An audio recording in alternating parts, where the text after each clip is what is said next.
Semangat pagi sahabat dunia tambang kita bertemu kembali pada sore hari ini. Dan pada sore hari ini kita akan mendiskusikan tentang sebuah kecelakaan berakibat fatality yang pernah terjadi pada kegiatan pertambangan mineral dan batu bara akibat modifikasi yang salah terhadap alat berat. Pada video sebelumnya kita sudah membicarakan bahwa apabila modifikasi itu terbukti bisa meningkatkan efektivitas dan efisiensi kegiatan pertambangan, maka justru wajib untuk dilakukan. Nah, kenapa wajib? Karena akan meningkatkan profit perusahaan dan pada ujungnya juga akan meningkatkan potensi pendapatan negara. Dan sesuai dengan ketentuan pada Kepdirjen Minerba nomor 185 tahun 2019, tepatnya di halaman 181 bahwa perubahan pada alat berat harus mendapat persetujuan dari Kepala Teknik Tambang. Tentunya Kepala Teknik Tambang tidak akan asal menyetujui. Maka Kepala Teknik Tambang harus memastikan kajian teknis atau yang sering kita sebut sebagai change management di lapangan itu harus benar-benar sudah sesuai. Sehingga setelah dilakukan perubahan terhadap alat berat tersebut, nanti pada saat pengoperasiannya alat berat tersebut masih dapat dipastikan keselamatan penggunaannya. Maka peran dari kajian teknis sangatlah penting. Karena begitu kajian teknis salah, maka perubahan atau modifikasi tersebut dapat mengakibatkan kecelakaan. Nah, pada sore hari ini kita akan melihat salah satu contoh kecelakaan tambang berakibat fatality akibat dari kajian teknis yang salah. Kasus yang kita maksudkan di sini melibatkan sebuah low bed trailer, di mana dilakukan modifikasi atau perubahan terhadap low bed trailer tersebut dan kemudian dioperasikan. Dan pada saat pengoperasiannya terjadi kecelakaan berakibat fatality akibat modifikasi yang salah, yang melibatkan low bed trailer kapasitas 120 ton. Nah, kronologisnya kira-kira begini sahabat dunia tambang kita. Baik, sudah terlihat pada screen. Pada screen kita bisa lihat di sini adalah low bed trailer ya, kapasitas 120 ton sedang mengangkut sebuah dozer ya. Kemudian setelah sampai di workshop ya, dozer ini diangkut dari front penambangan kemudian diangkut ke workshop. Nah, setelahnya sampai di workshop kemudian akan diturunkan dari low bed trailer. Oke, nah di sini kita bisa saksikan kronologisnya kira-kira seperti ini.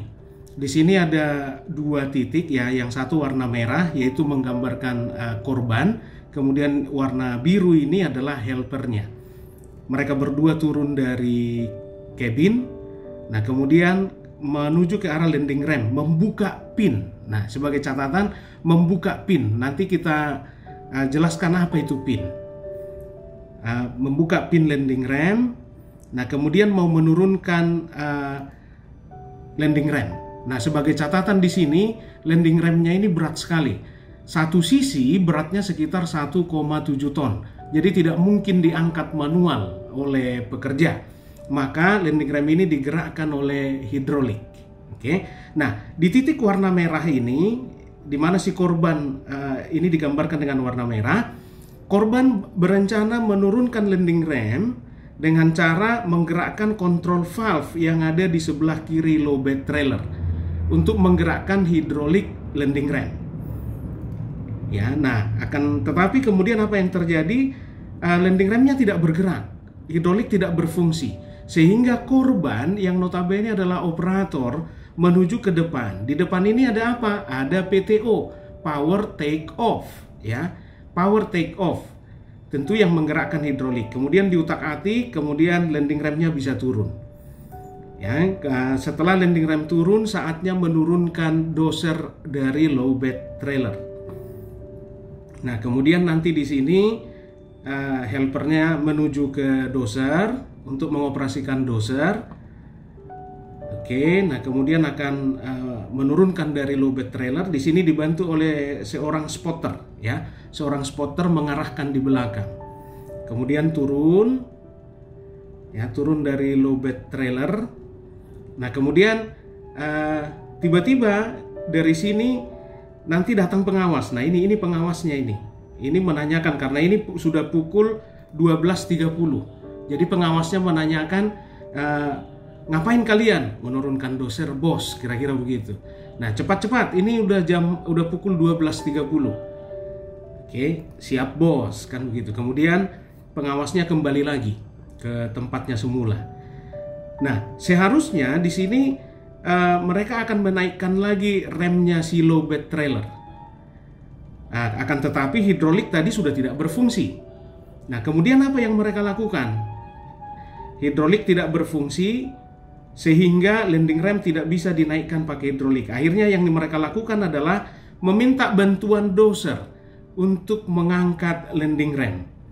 Kemudian diangkat. Setelah diangkat, pasang pin. Nah, lagi-lagi nanti untuk apa itu pin nanti kita jelaskan. Dipasang pin untuk sebelah kiri, ya sudah terkunci. Nah, kemudian sekarang saatnya mengangkat rem yang sebelah kanan. Oke, nah satu orang pindah ke sini. Perlu orang di sini, di sisi sebelah kanan ini untuk melihat apakah sudah center lubang pinnya. Nah, doser datang lagi ke sebelah kanan, mengangkat. Nah, untuk memastikan apakah lubang pin sudah center, perlu bantuan satu orang lagi. Kemudian korban menuju ke sisi kanan. Oke, sudah center. Nah, pasang pin. Begitu dia kembali melalui rem yang sisi kiri. Dan pada saat dia berada di bawah landing rem yang sisi kiri, patahlah torque rodnya. Nah, apa itu torque rod? Nanti kita bahas. Nah, patah torque rodnya, jatuhlah landing remnya yang seberat 1,7 ton tadi dan menimpa korban. Ya, sekali lagi kita bisa lihat di sini pada saat ke sini dia ke sisi kanan untuk memastikan lubang pin sudah center, kemudian dia kembali dari bawah landing rem sisi kiri.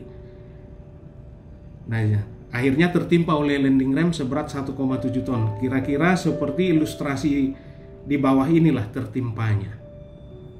Nah, seperti itulah kronologisnya sahabat dunia tambang kita. Nah, sekarang mari kita analisis penyebab kecelakaannya. Akan tetapi analisis kita pada sore hari ini kita batasi hanya terkait modifikasi alatnya. Hanya terkait perubahan pada lowbed trailernya. Nah, seperti kita lihat pada screen, sahabat dunia tambang kita bisa bandingkan di sini dan terlihat pada screen. Ini adalah model lowbed trailer ini keluar dari pabrik, ya, keluar dari pabrikan. Kita bisa lihat di sini ada trailernya. Nah, kemudian ada dolly, kemudian ada prime mover. Nah, kita lihat di sini. Default penggunaan saat traveling adalah landing rem condong ke depan. Nah, kemudian kalau begitu bisa jatuh ke depan dong. Tidak akan jatuh ke depan karena di sini sudah ada stopper. Ya, di bagian bawah landing rem sudah ada stopper sehingga tidak akan jatuh ke depan. Kemudian diikat oleh rantai, ya, Nah, sekarang kita lihat modifikasi yang dilakukan oleh perusahaan. Ya. Nah, dengan model seperti pabrikan tadi, ya, lowbed trailer ini digunakan untuk mengangkut benda-benda yang besar atau juga bahkan mengangkut alat berat. Dan space yang bisa digunakan adalah sebesar atau seluas space yang biru ini. Ya, pada gambar pada screen digambarkan dengan warna biru. Nah, kemudian dimodifikasi oleh perusahaan menjadi seperti ini, sahabat dunia tambang kita. Ya, dibuat atau dimodifikasi lah di mana landing remnya condong ke belakang. Tujuannya untuk apa? Untuk meningkatkan space yang bisa digunakan. Memang dengan condong atau dengan landing rem condong ke belakang, kita bisa melihat di sini terjadi penambahan space yang bisa digunakan dengan warna merah ini. Ya, bisa dikatakan mungkin 10-15% bertambah space yang bisa digunakan dengan condong ke belakang. Nah, dan dengan condong ke belakang kita bisa lihat di sini yang tadinya landing rem saat traveling condong ke depan dan diikat dengan chain, diikat dengan rantai, sekarang tidak diikat lagi dengan rantai, akan tetapi diikat dengan torque rod. Ya, torque rod ini terbuat dari H-beam dan kita bisa lihat di sini dari mainframe si lowbat trailer langsung diikat ke kakinya si landing ram. Dan ini diikat pakai pin. Artinya apa kalau diikat pakai pin? Maka betul-betul fully constrained. Fully constrained, tidak ada derajat kebebasan. Tidak ada derajat kebebasan, tidak bisa bergerak sama sekali baik terhadap sumbu X, Y, dan Z maupun bergerak rotasi terhadap sumbu X, Y, dan Z. Fully constrained. Nah, di sini yang jadi masalah sahabat dunia tambang kita.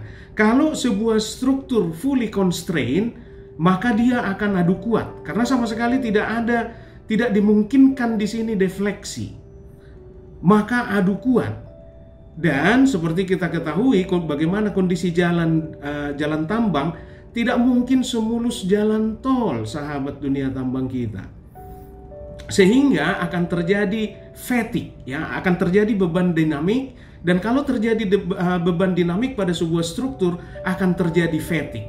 Itulah yang membuat si torque rod atau H-beam tersebut menjadi crack atau retak. Ya, begitu H-beamnya retak, tinggal nunggu saatnya untuk patah. Nah, kemudian kesalahan yang kedua di sini sahabat dunia tambang kita bisa lihat di sini pada saat menggunakan rantai, dia diikat mainframe ke landing ram, tapi bagian ujungnya. Dan kalau kita bandingkan dengan modifikasi yang dilakukan oleh perusahaan tersebut, landing ram tersebut diikat dari mainframe ke pangkal landing ram. Akibatnya apa? Nah, kira-kira kemungkinan center of gravity dari landing ram itu kemungkinan berada di dekat tengah-tengah. Dan setelah dimodifikasi, landing ram itu diikat di bagian pangkal. Akibatnya apa? Nah, torsi atau momen akibat dari berat landing ram itu sendiri akan mengarah keluar, bukan ke dalam. Nah, kita bisa lihat di gambar yang kita tunjukkan pada screen, sesuai dengan rekomendasi pabrik, ya, di mana posisi landing ram condong ke depan saat traveling, maka momen yang terjadi akibat berat dari landing ram itu akan berlawanan dengan arah jarum jam. Oke, berlawanan dengan arah jarum jam. Dan tidak ada masalah karena sudah diganjal oleh stopper di bagian bawah. Akan tetapi kalau landing ram condong ke belakang dan ditopang atau diikat di bagian pangkal, maka momen akibat berat dari landing ram itu akan searah dengan jarum jam atau mengarah berlawanan dengan torque rod. Nah, ini yang membuat beban pada torque rod atau tegangan yang terjadi pada torque rod, di mana yang terbuat dari H-beam tadi, menjadi besar. Dia sudah fully constrained, tegangan yang terjadi besar, dan terjadi beban dinamik akibat jalan tambang yang tidak mulus. Inilah yang kemudian membuat torque rod ini retak atau crack. Sehingga tinggal tunggu saatnya saja untuk patah. Dan apesnya korban berjalan melalui bawah landing ram itu pada saat torque rodnya patah, sehingga menimpa si korban. Nah, kesalahannya di mana? Nah, modifikasi yang dilakukan di sini hanya fokus pada tujuannya, yaitu meningkatkan space dari bed trailer yang bisa digunakan untuk mengangkut barang atau mengangkut alat berat, tanpa mempedulikan perubahan tegangan-tegangan atau perubahan stress strain yang terjadi pada struktur. Nah, itu modifikasi yang salah terkait dengan low bed trailer ini. Nah, seperti kita sebutkan di awal tadi, sebenarnya penyebab kecelakaan ini bukan hanya itu saja sahabat dunia tambang kita. Hanya saja pada sore hari ini kita batasi hanya terkait dengan kajian teknis modifikasi alat berat. Nah, sebenarnya banyak sekali penyebab yang lain. Contoh misalnya, operator tadi dia tugasnya mengoperasikan. Akan tetapi pada saat hidrolik landing ram tidak berfungsi, apa yang dia lakukan? Dia mengutak-atik PTO, yang notabene itu bukan tugas seorang operator, itu sudah tugas seorang mekanik. Jadi masih banyak penyebab lain. Akan tetapi kita fokus dulu terhadap modifikasi peralatan. Nah, jadi sekali lagi sahabat dunia tambang kita, betapa pentingnya sebuah kajian teknis yang memadai untuk menjamin walaupun sudah kita modifikasi alat itu, masih dapat dipastikan dapat digunakan dengan aman. Jadi sekali lagi sesuai dengan ketentuan pada Kepdirjen Minerba nomor 185 tahun 2019, tepatnya di halaman 181, bahwa modifikasi alat berat, ya sekali lagi modifikasi alat berat harus mendapat persetujuan KTT atau Kepala Teknik Tambang. Dan KTT sebelum memberikan persetujuan, hati-hati, pastikan dulu sudah dilengkapi dengan kajian teknis yang memadai. Nah kalau begitu nggak usahlah, daripada repot-repot berisiko, nggak usahlah kita modifikasi alat berat itu. Nah hati-hati sahabat dunia tambang kita sudah sampaikan di awal bahwa semua alat yang diproduksi oleh pabrikan itu tidak customize, tapi bisa saja produksi massal, ya, produksi massal. Maka belum tentu sesuai dengan lapangan atau site kita. Dan kalau kita paksakan beroperasi, maka menjadi tidak efisien dan tidak efektif. Maka sangat dibutuhkan modifikasi atau penyesuaian dengan kondisi lapangan di site kita. Nah, tapi sekali lagi harus dibarengi dengan kajian teknis yang memadai. Baik sahabat dunia tambang kita, ya kalau ada pendapat yang berbeda atau kalau ada yang mau share pengalaman terkait dengan modifikasi alat berat, silahkan masukkan di kolom komentar. Baik sahabat dunia tambang kita, sampai di sini pertemuan kita kali ini, dan mari serahkan segala sesuatu kepada Tuhan Yang Maha Kuasa. Badai pasti berlalu.